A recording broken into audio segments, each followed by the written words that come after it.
এমন ঘুমিয়েছি, সব কাজ আমার পণ্ড হয়ে গেছে। উল্টে দিই, এদিকটা একটু করে রোদ পাক। তুলে বাজার করার মানুষটাই তো বাড়িতে নেই। মামনের বাবার এত কাজের চাপ পড়েছে যে এখন মানে সবার ঘুম থেকে ওঠার আগে চলে যায় অফিসে। তো ওই আয়ুর্বেদিক বিভিন্ন রকম ঔষধি যে তৈরি করে না, দেখায় যে একটুখানি এরকম করে ঘষে ঘষে। নমস্কার, সুপ্রভাত, সবাই কেমন আছেন? আশা করি সকলেই ভালো আছেন। দিন যাপনের আরও একটি নতুন ব্লগে আপনাদের সবাইকে স্বাগত। কি সুন্দর রোদটা উঠেছে আজকে সকালবেলা। কালকে সারাদিন মেঘমেঘ ছিল, আর আজকে সকাল থেকে একদম রোদ ঝলমলে আকাশ। আর আজকে হলো রবিবার, এখন সকাল 8টা মতো বাজে। তো ছাদে এসেছি, জামা কাপড়ের ওই যে ওইদিকে আছে বালতিটা নিয়ে কাপড়গুলো মেলে তারপর নিচে যাব, কাজকর্ম সব শুরু করব। একটুখানি ছাদে এলাম, এই গাছগুলো অনেকদিন আপনাদের দেখানো হয়নি আর নিজেও আসিনি। এই যে পদ্মর এগুলো ঝরে গেছে, এগুলোর ভেতরে মনে হয় বীজ হয়, আর এই নতুন করে আবার হচ্ছে। পরপর কয়েকদিন যা ঝড় বৃষ্টি হয়েছে পুরো মানে তছনছ করে দিয়ে গেছে এগুলোকে। চলুন কাজকর্ম সব শুরু করব, আগে কাপড়গুলো মেলে নিই। আর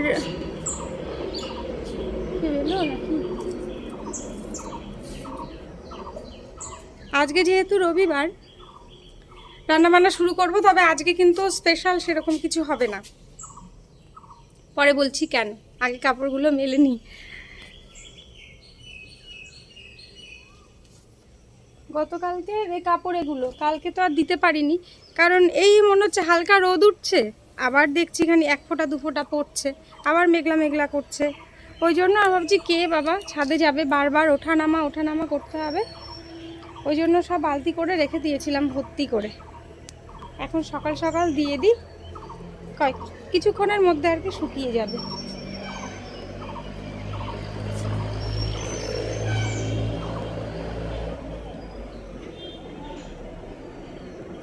একটা একটা করে পেলাম, আরগুলো কই।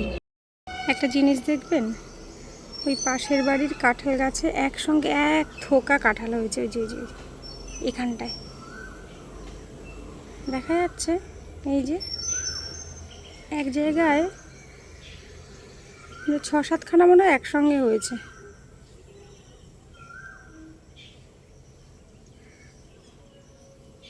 আর এই বৈশাখ মাস শেষ হতে চললো, এখন কোকিল ডাকছে। শেষ কি, শেষ হয়ে গেল মনে হয়, শেষ হয়েও গেছে। জ্যৈষ্ঠ মাস মনে হয় শুরু হয়ে গেছে।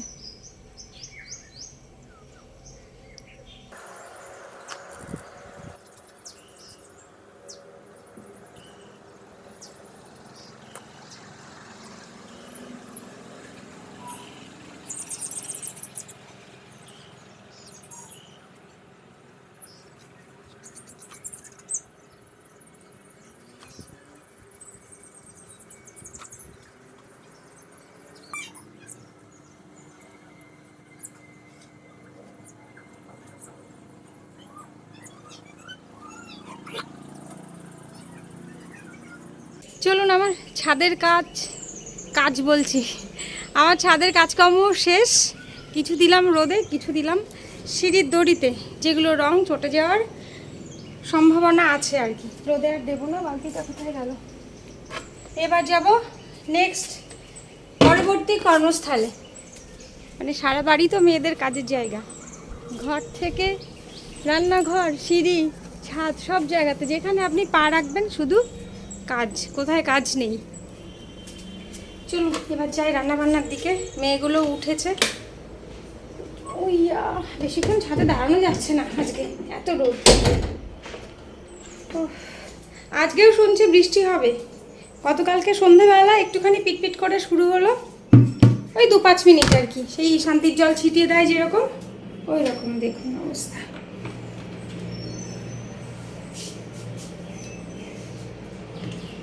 তো আজকে সকাল থেকে যা রোদ, কি হবে কি জানি সারাটা দিন।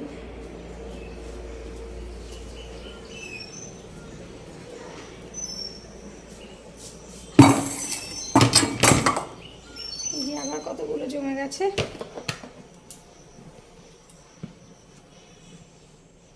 এগুলো একবারে নিচে নিয়ে যাই, দুপুরবেলা সবার স্নান ধানের পর যেগুলো জমবে সেগুলো দিয়ে একবারে দিয়ে দেবো। যাই নিচে।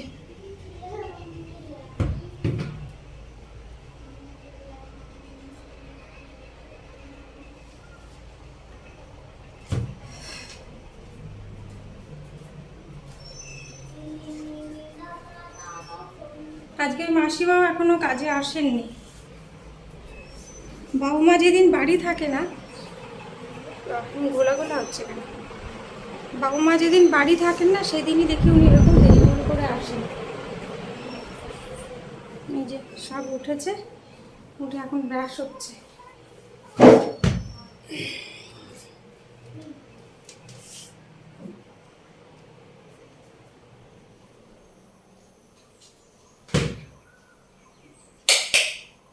আমার গাদা গুচ্ছের বাসনপত্র জমে বেসিনে। কালকে রাতে আমি আর কিছু সেরকম মাজিনি, শুধুমাত্র খাবার থালাগুলো ছাড়া। এখন দেখি এক এক করে শুরু করব। কথা বলতে বলতে 8:30 বেজেও গেছে। এমনিতে যে কোনো রবিবারে তো একটুখানি স্পেশাল রান্নাবান্না হয়, আজকে তো সেরকম কিছু হবে না, নিরামিষই করবো। যা ঘরে আছে আর কি, শাকসবজি। আসলে বাজার করার মানুষটাই তো বাড়িতে নেই। মামনের বাবার এত কাজের চাপ পড়েছে যে এখন সবার ঘুম থেকে ওঠার আগে চলে যায় অফিসে। বাড়িতে তো খাই না, মামনের বাবা বাড়িতে খাওয়া দাওয়াই ছেড়ে দিয়েছে। তো সারাদিন তো বাড়িতেই থাকে না, বাড়িতে খাবে কি। আর যেদিন হয়তো একটুখানি আগে ফিরতে পারলো রাতে, সেদিন হয়তো এক মুঠো খেলো বাড়ি এসে। আর বাবু মাও সকালবেলা বাড়িতে নেই, ডাক্তারের কাছে গেছে। দুপুরবেলা বললো যে বাবার বৈষ্ণব সেবার নিমন্ত্রণ আছে, তো দেখি যা আছে ঘরে করে দেবো। আর এই বয়স হয়ে গেলে না আর কিছু না করুন, খাওয়া দাওয়া হোক না হোক, ডাক্তার দেখানোটা একটা রুটিনের মধ্যে পড়ে যায়, ডাক্তারের কাছে ছুটতেই হবে। গতকালকেও গেছিল সন্ধ্যের দিকে, ফিরতে রাত হয়েছে। আজকে সকালবেলা আবার ওখানে গেছে, ওই ব্লাড টেস্ট কিছু টেস্ট দিয়েছে আর কি, সেগুলো করতে হবে। তো চলুন, এইভাবেই চলছে জীবন। এরপর আস্তে আস্তে আমরাও বুড়ো হব, বয়স হবে, নানা রকম জটিলতা না চাইলেও দেখা দেবে শরীরের, না? চলুন শুরু করি রান্না বান্না।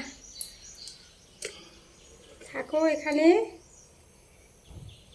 ও, আরেকটা জিনিস দেখানো হয়নি আপনাদের।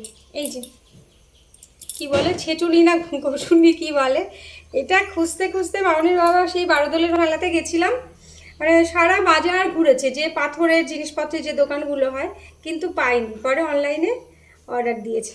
এই যে এগুলোতে ওই আয়ুর্বেদিক বিভিন্ন রকম ঔষধি যে তৈরি করে না, দেখায় যে একটুখানি এরকম করে ঘষে ঘষে কিছু আর কি বানানো হয়। তো যাই হোক, ও নিয়েছে, সেই কারণে আমার ভালো হয়েছে। আমি একদিন আদা থেতো করেছি, তোর বাবা বলছে না ওইভাবে ঠুকবে না, এটা হচ্ছে ঘষে নেওয়ার জন্য। জানতাম না, জানলাম। থাক, ভারী আছে বেশ। আর জিনিসটা দেখতেও সুন্দর, না? কি সুন্দর প্রদীপের মতন দেখতে, বেশ সুন্দর। এই যে চলুন, অনেক বকবক করেছি, এবার শুরু করি। কি না আছে আগে দেখি। বিশাল এক কুমড়ো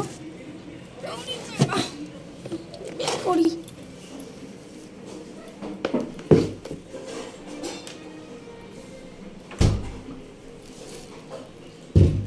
বরবটি, আগের বরবটি শুকিয়ে যাচ্ছে, আবারও এনেছে। একটুখানি দেখি বাটা করব, আর পটল দিয়ে কি করা যায়। চলুন সব রান্নাঘরেই নিয়ে যাই।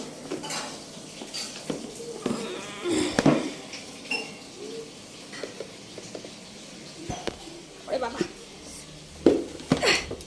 ভাত হয়ে গেছে। এদিকে আপাতত সমস্ত রকম সবজি টমেটো, পেঁয়াজ, কুমড়ো, আলু, পটল দিয়ে একটা সবজি কেটে নিয়েছি, চচ্চড়ি মতো হবে। এখানে বরবটি বাটার জন্য পেঁয়াজ, রসুন সমস্ত কিছু দিয়ে কেটে নিয়েছি। আর কি করব, এই যে লতি আছে, দেখি লতিটা কাটতে তো একটু সময় লাগবে, তো আপাতত এগুলো দিয়ে বসিয়ে দিই। তারপরে লতিটা কেটে দেখি কতক্ষণে বসাতে পারি। অনেক বাবা আমাকে বলেছিল যে সকালবেলা তুমি নয় বাজারে চলে যেও, গিয়ে মাছ নিয়ে। তো আমার মাছ বাজারে ঠিক না যেতে ইচ্ছে করে না, এত আসছে গন্ধ। দু একদিন গেছি ওই মামনের বাবার সঙ্গে আর কি, আমি হয়তো একটু দাঁড়িয়ে থেকেছি, ও করেছে। আর কখনো একা একা যাইনি তো বাজার করতে, কেমন একটা লাগেও যেন। আর বাড়িতে যেহেতু কেউ নেই, হয় মেয়েগুলোকে সঙ্গে নিয়ে যেতে হবে, না ওদেরকে একা একা বাড়িতে রেখে যেতে হবে। ওই জন্য থাকার ইচ্ছে করছে না, যা আছে ঘরেই রান্না করে দিই, না হয় একটুখানি অমলেট করে দেবো, ওদের দুপুরে খেয়ে নেবে। চলুন শুরু করি।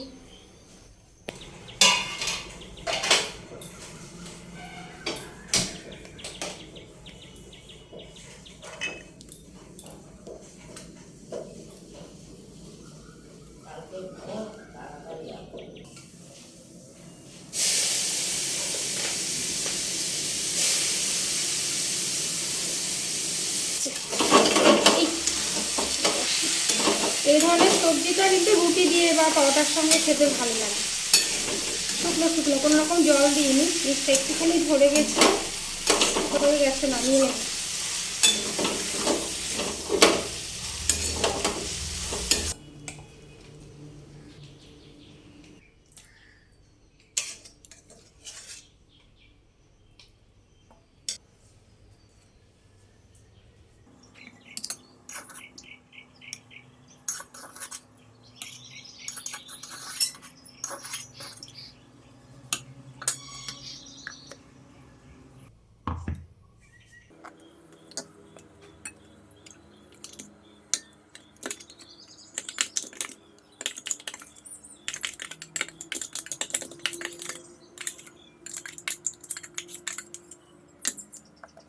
লতি কাটতে শুরু করেছি, কবার যে উঠলাম এই লতি কাটতে। এই কটা হয়েছে কাটা, এখন এই যে কটা বাকি।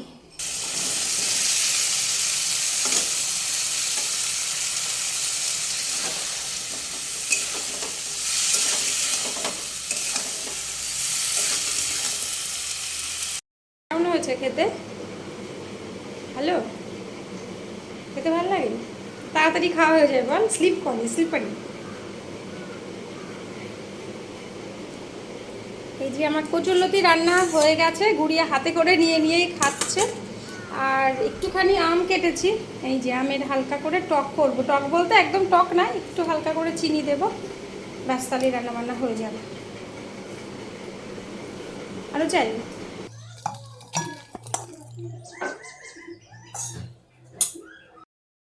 বাবা, রোদে সব না ভাজা ভাজা হয়ে গেছে মনে হয়।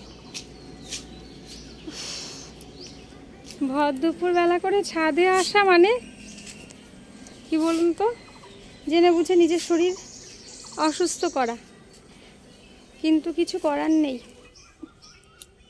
সেই যে সকালে দিয়ে গেছি, এই আসবো করে আর ছাদে আসতে ইচ্ছে করছে না এই রোদ্দুরে।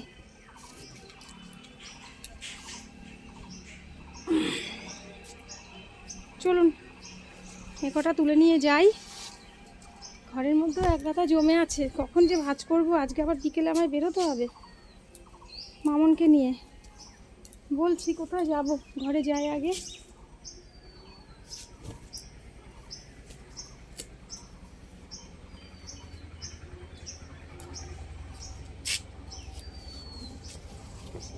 দেখুন অবস্থাটা কীভাবে নিতে হচ্ছে।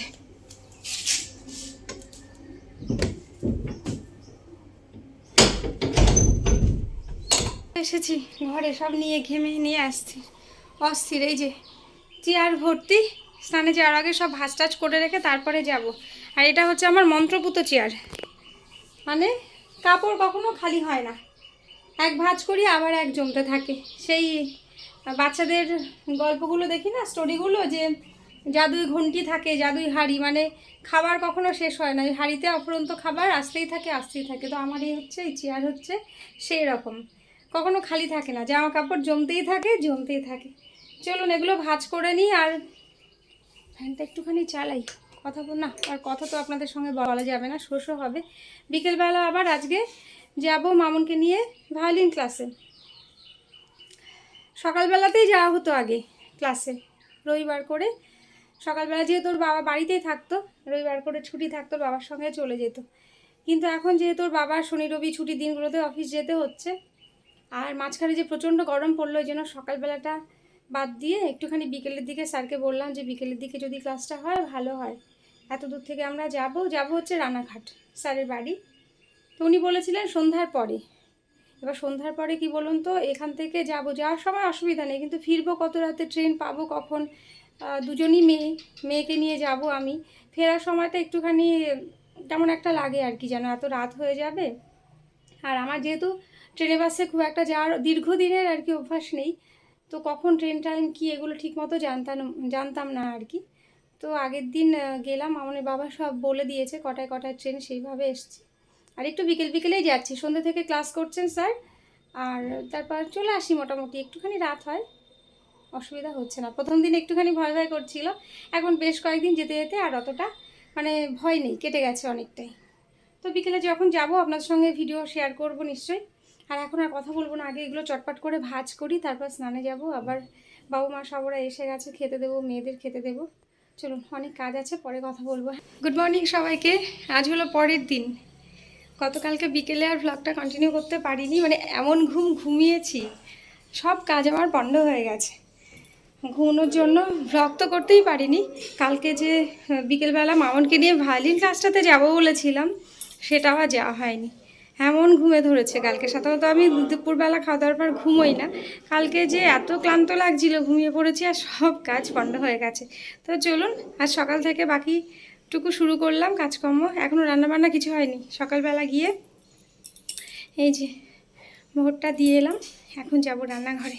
চলুন দেখি আজকের কতটুকু শেয়ার করতে পারি আপনাদের সঙ্গে। সঙ্গে থাকুন।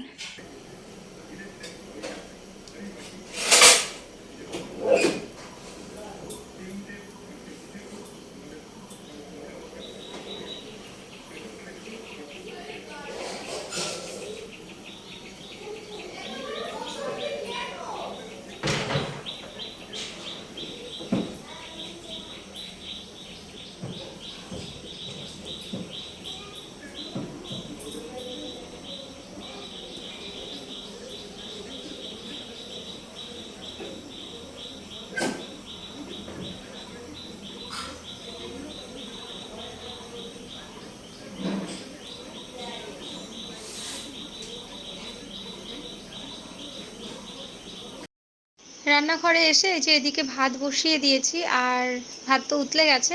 প্রেশার কুকারে একটুখানি ডাল বসিয়েছি, আর কিছুটা পটল ভাজা কেটে নিয়েছি, পটল ভাজা করব ডালের সঙ্গে। কিছুটা পনির আনা ছিল, তো পনির দিয়ে একটুখানি ওই পনির মশলা মতো আজকে করব। আর বাবু গাছ থেকে আবার একটা এঁচড় পেড়ে দিল, বলছে এঁচড় বড় হয়ে যাচ্ছে, মানে শক্ত হয়ে যাচ্ছে, তো তার আগে একটা করে নে। তো আজকে ভাবছি এঁচড়টা করব। কি বলবো বলুন, 11টা বেজে গেছে। কোথায় গেল ঘড়িটা? এই যে 11:30 বাজে। রান্নাবান্না কমপ্লিট। রান্নাঘরটা মোটামুটি পরিষ্কার করে নিয়েছি, আর বাসনপত্র কিছু রান্না করতে করতে মাজা হয়েছে, কিছু এখনও আছে। খাওয়া দাওয়া মোটামুটি সবার হয়ে গেছে, আমি বাদে খাবো। আর সকালবেলা তো বলে দিয়েছি যে কি রান্না করব, তাও একবার আপনাদের দেখিয়ে দিই যে কি রান্না হলো। চলুন। কিছু বক্তব্য? খাওয়া দাওয়া হয়ে গেছে? কি হচ্ছিল? পুতুলের চুল লাগানো। মামনের আসলে স্কুল ছুটি পড়েছে, এখন কোনো কাজ নেই সেরকম, তাই এখন সেই ছোটোবেলার খেলনা বাটি পুতুল সব কিছু নিয়ে দুই বোন খেলতে বসেছে। এই যে কি রান্না করেছিলাম সকালবেলার, পটল ভাজা। এটা কি গুড়িয়া বলো তুমি? আলুর চোখা, ঠিক বলেছে। এখানে কাঁচা আম দিয়ে মুসুর ডাল, টক ডাল। এটা কি করেছি বলো মাম্মা? পনির কি মশালা? ওই একটা হয়েছে, যাই হোক। এটা হয়েছে মায়ের জন্য কুলেখাড়া শাক, এখানে তো ভাত, আর এইদিকে এঁচড়। সাদা সাদা লাগছে কেন কি জানি, অতটা সাদাও নয়। যাই হোক, চলুন খাওয়া দাওয়া সারবো। আর তার আগে আপনাদের আর একটা জিনিস দেখাবো। বাবা লাইটগুলো অফ করে দে তো। আর একটা জিনিস দেখাবো আপনাদের। সেই যে কয়েকদিন আগে কাঁচা আমের আমসত্ত্ব দেওয়া হলো, গুড়িয়া চাকুটা নিয়ে এসো, ওই যে ওখান থেকে, হ্যাঁ সাইডে আছে কাপের। সেই যে কদিন আগে কাঁচা আমের আমসত্ত্ব দেওয়া হলো, তো সেটা দেওয়ার পরে কি অবস্থা আছে আপনাদের আর দেখানো হয়নি। মাঝখানে দুদিন তো একটুখানি মেঘলা মেঘলা ছিল, ভালো মতো রোদ হয়নি। তো আজকে দেখি যদি উল্টানো যায়, উল্টে দেব। মাছি বসছে, তারপর কাক আসে, ওই জন্য এরকমভাবে দিয়ে রাখা হয়েছে, মশারি দিয়ে পাটকাঠি দিয়ে।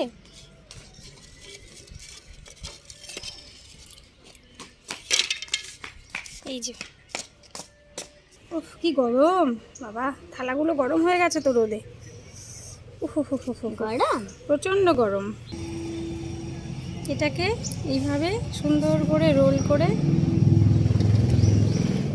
এই যে আটকে গেছে, চিপকে গেছে।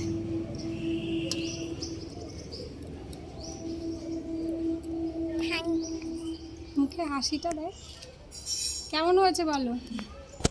আগে খাও, খেয়ে বলো। ওইদিকে তাকিয়ে বলো ভালো হয়েছে। এটাকে উল্টে দিই। হ্যাঁ উঠছে। সেই পাঁপড়গুলো বানাই যে এরকম ভাবে বানিয়ে রোদে শুকায় ওই রকম হয়েছে। বাবা চাকুটা তোলো তো, এটা উল্টে দিই, এই পাশ উল্টে দিই, এদিকটা একটু করে রোদ পাক তাহলে ভালো হবে। মামুনকে এটা থেকে একটুখানি কেটে দিই। তো চলুন আজকের ভিডিওটা তাহলে এখানেই শেষ করি। সকলে ভালো থাকবেন, সুস্থ থাকবেন, সবসময় হাসি খুশি থাকবেন। দেখা হবে খুব তাড়াতাড়ি নতুন একটা ব্লগে। আজকের মতো টাটা। হয়ে গেছে, এবার আমি খাওয়া দাওয়া সারি। টাটা সবাইকে।